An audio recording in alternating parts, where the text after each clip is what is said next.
ሰላም ጤና ይስጥልን የተወደዳችሁ ተመልካቾቻችን ከከፋ ቴሌቪዥን ለዛሬ ያዘጋጀናቸውን ዜናዎች ይዘን ቀርበናል። ከዜናዎቹ ጋር ብሩክታይት ብርሃን ነኝ። አብራችሁን ቆዩ።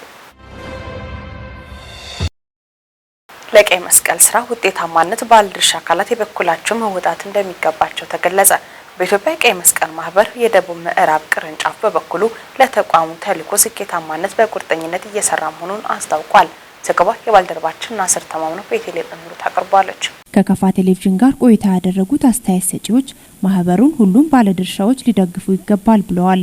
ሰዋዊነት ለየትኛውም ችግር መፍቻ ቁልፍ ነው ብዬ ነው ማስበው።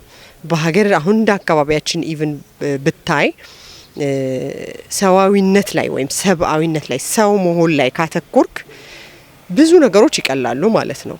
ሰው መሆን ላይ ካተኮርክ ስትረዳ ብሔር አትልም፣ ሃይማኖት አትልም፣ ጾታ አትልም። መደገፍ ላለበት እንኳን ስታይ ማለት ነው።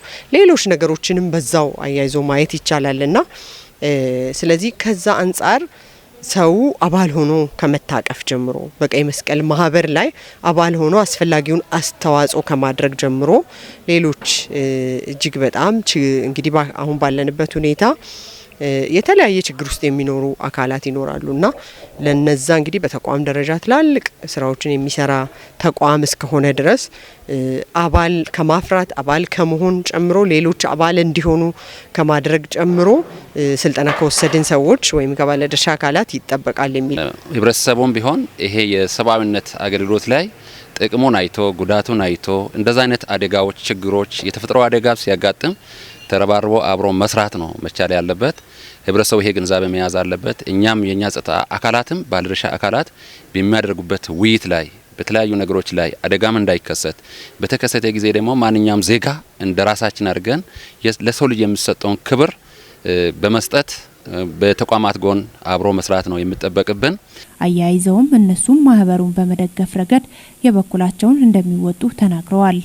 እውነት ለመናገር ብዬሃለሁ ተች ያደርጋል ሰብአዊ ጉዳይ ስለሆነ በጣም ይሄ በጣም እንድትሳብ ያደርጋል የሂዩማኒቲ ጉዳይ ስለሆነ እኔ በግሌ እውነት ለመናገር በግለሰብ ደረጃ በጣም ነክቶኛል። ማለት እስካሁን የተሰሩ ተግባራት እጅግ በጣም ደስ የሚሉ ናቸው። በማህበሩ መተባበር ቢቻል ደግሞ ከዚህ በላይ ማስፋት ቢቻል ደግሞ የትናይት መድረስ የሚችል ስራ መስራት ስለሚቻል የዚህ ፓርት ወይም የዚህ ተቋም አንድ አካል መሆን አባል መሆን በራሱ እኔ እንደ ድል እንደ ትልቅ ነገር ነው ብዬ ነው ማስበውና በመጀመሪያ በራሴ በኩል ዝግጁ ነኝ። በራሴ ብቻም ሳይሆን አጠቃላይ ነው የምመራቸው ተቋማት እስከታችኛው መዋቅር ይሄ ተቋማትን በመርዳት ለህዝቡ ክብር ስለሚገባ በአደጋ ላይ በጦርነት ላይ በተፈጥሮም ሆነ በሰው ሰራሽ አደጋዎች ላይ አብሮ ለመስራት እኔ ብቻም ሳይሆን ኮሚሽኑም በየደረጃ ያለው በዞን በወረዳ ያለው መዋቅሮች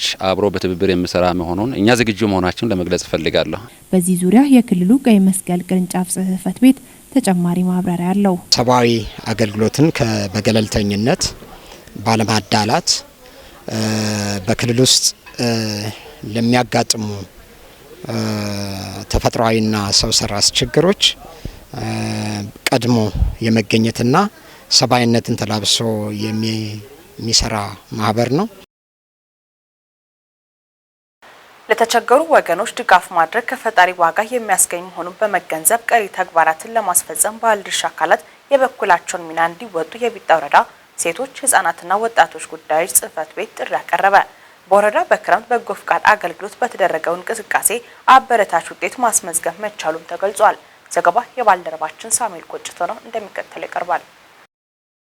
ወይዘሮ አለሚቱ አጎ ይባላሉ። ኑሯቸው ደግሞ በቢጣ ወረዳ ግራዎቻ ቀበሌ ነው። ታዲያ ይህ እናት ወረዳው በዘንድሮ በጎ ፍቃድ አገልግሎት ድጋፍ ካደረገላቸው አቅመ ደካሞች አንዷ ናቸው። ወይዘሮ አለሚቱ ለጣቢያችን በሰጡት አስተያየት ከዚህ ቀደም የሚኖሩበት ቤትና የሚበሉበት እህል ባለመኖሩ ለችግር የተዳረጉ እናት ናቸው። ስለሆነ በዘንድሮ ዓመት በጎ ፍቃድ አገልግሎት የተሰጣቸውን ድጋፍ አብራርተዋል። ለአገልግሎቱ ምስጋናቸውን አቅርበዋል። ቢሆንም የቤት እቃዎችን ጨምሮ መሰል ቁሳቁሶች ጉድለት መኖሩን የገለጹት ወይዘሮ አለሚቱ አጎ የተጀመሩ የድጋፍ ስራዎች እንዲቀጥሉ ጠይቀዋል።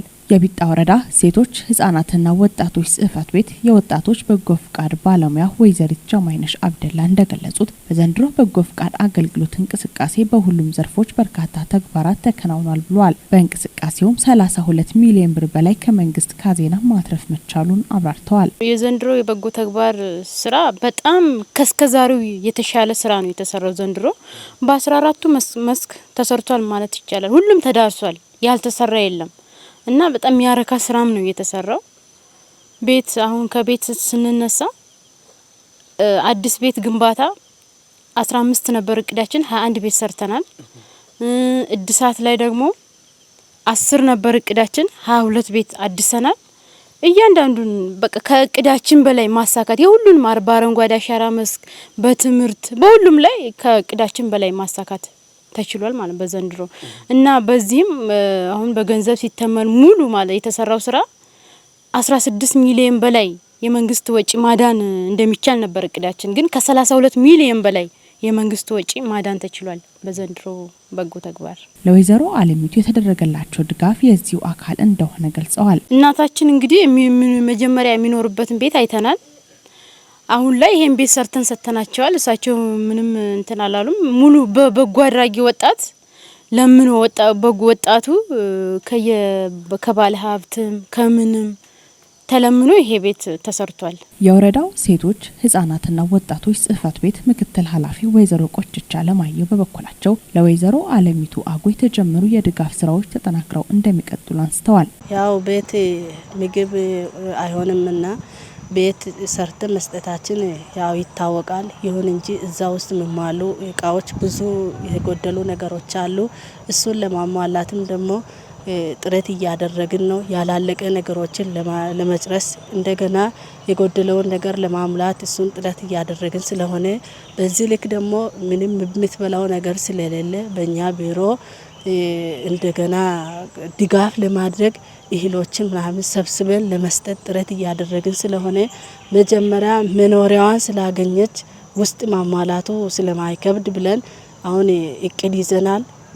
መጀመሪያ የምትበላውን ነገር ነው እያዘጋጀን ያለ ነው። ለተቸገሩ ወገኖች ድጋፍ ማድረግ ከፈጣሪ ዋጋ የሚያስገኝ መሆኑን በመገንዘብ ቀሪ ተግባራትን ለማስፈጸም ባለድርሻ አካላት የበኩላቸውን ሚና እንዲወጡ ጥሪ ቀርቧል። ላለፈው የወረዳውን መንግስትም ሁሉንም ወጣት ተሳታፊውን ሁሉንም እያመሰገንኩኝ ለቀጣዩ ደግሞ ይህን የበጎ ተግባር ሳናቋርጥ ሁላችንም ተባብረን ወረዳችንን በቃ የተለያዩ ችግርተኞችን ከችግር እንድናወጣ ሁሉንም በጥሬን አስተላልፋለሁ። እንደ ወረዳችን ያሉ አስተባባሪዎች ሆነ ሌላ አካላት ሌላ ባለ ሀብትም ያው የክረምት በጎ ጨርሰናል።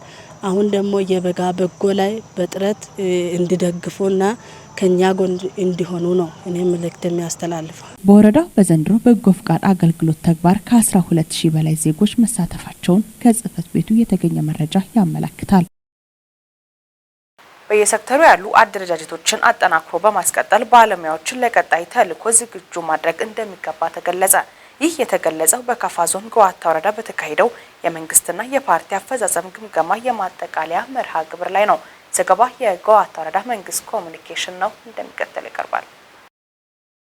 የካፋ ዞን ስራ ክህሎት ኢንተርፕራይዝ መምሪያ ኃላፊ አቶ ሚሊዮን ኃይሌ ግምገማውን ባጠቃለሉበት ወቅት እንደተናገሩት ሁሉም ተግባራት በተቀመጠላቸው ጊዜ ገደብ መጠናቀቅ እንዳለባቸው አሳስበው በመጀመሪያ ዙር ለታዩ ውጤቶች አመስግነዋል። አመራሩ ለዚሁ ግብ መሳካት በትጋት ሊሰራ እንደሚገባና የተግባር ዕዳ እንዳይኖርበት አቶ ሚሊዮን አሳስበዋል። በተጨማሪም የተሻለ አፈጻጸም ያሳዩ ተግባራትን በማጠናከር ድክመቶችን በፍጥነት በማረም ቀበሌውን በሁሉም ተግባር ወደፊት ማውጣት ያስፈልጋል ብለዋል። አመራሩም ሁሉንም ተግባራት ከህብረተሰቡ ጋር ያለውን ግንኙነት በማጠናከር መስራት እንዳለበት አቶ ሚሊዮን ገልጸው ጥያቄ ብቻ ተሸክሞ መምጣት እንደሌለባቸው አሳስበዋል። አክለውም አቶ ሚሊዮን በየሴክተሩ ያሉ አደረጃጀቶችን አጠናክሮ በማስቀጠል ባለሙያውን ለቀጣይ ተልዕኮ ዝግጁ ማድረግ ያስፈልጋል ብለዋል። የወረዳ ብልጽግና ፓርቲ ቅርንጫፍ ጽህፈት ቤት ኃላፊ አቶ ሰለሞን አርጋ በበኩላቸው ወቅታዊ ተግባራትን በጊዜው ለማጠናቀቅ ከወትሮ የበለጠ በውጤት ላይ ያተኮረ ስራ መስራት እንደሚያስፈልግ ገልጸዋል። የአመራሩ ቁርጠኝነት የተፈለገውን ግብ ለማሳካት ወሳኝ መሆኑን አብራርተው ህብረተሰቡን በሁሉም በሁሉም ዘርፍ ወደ ምርታማነት መቀየር ያስፈልጋል ብሏል። በተጨማሪም በሌማት ትሩፋት የዶሮና የንብ መንደር ለማስመረቅ የሚደረገው ጥረት ተጠናክሮ መቀጠል እንዳለበትና በዚህ ዘርፍ ያሉ ችግሮች በአፋጣኝ መስተካከል እንዳለባቸው አቶ ሰለሞን አርጋው አሳስበዋል።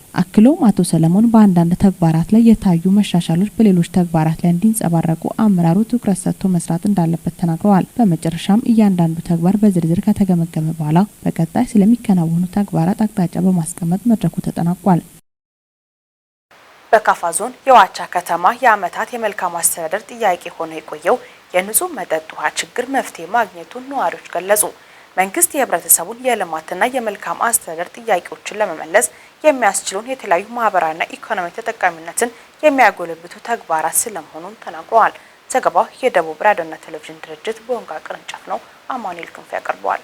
መንግስት የህብረተሰቡን የልማትና የመልካም አስተዳደር ጥያቄዎችን ለመመለስ የሚያስችለውን የተለያዩ ማህበራዊና ኢኮኖሚያዊ ተጠቃሚነትን የሚያጎለብቱ ተግባራትን እያከናወነ ይገኛል። ከዚህም ተግባራት መካከል በተለይ በገጠሩ አካባቢ የሕክምና፣ የትምህርትና ሌሎች ተቋማትን በመገንባት የማህበረሰብ ተጠቃሚነትን የማሳደግ ስራዎች እየሰራ ይገኛል። ማህበራዊ ችግሮችን ከመፍታት አንጻርም በከተማና ገጠር ለሚገኙ ዜጎች የንጹህ መጠጥ ውሃ አገልግሎትን ተደራሽ በማድረግ ለዓመታት የቆዩ የልማትና የመልካም አስተዳደር ጥያቄዎች ምላሽ የተሰጠ ይገኛል። በዚህም ተጠቃሚ ከሆኑ የህብረተሰብ ክፍሎች መካከል የዋቻ ከተማ ነዋሪዎች ተጠቃሽ ናቸው። በከተማዋ ንጹህ መጠጥ ውሃ ፕሮጀክት ተመርቆ ስራ መጀመር ለረጅም ዓመታት የመልካም አስተዳደር ጥያቄ ሆኖ ለቆየው ችግር መፍትሄን ይዞ እንደመጣም ለኢዜአ አስተያየታቸውን የሰጡ ነዋሪዎች ገልጸዋል።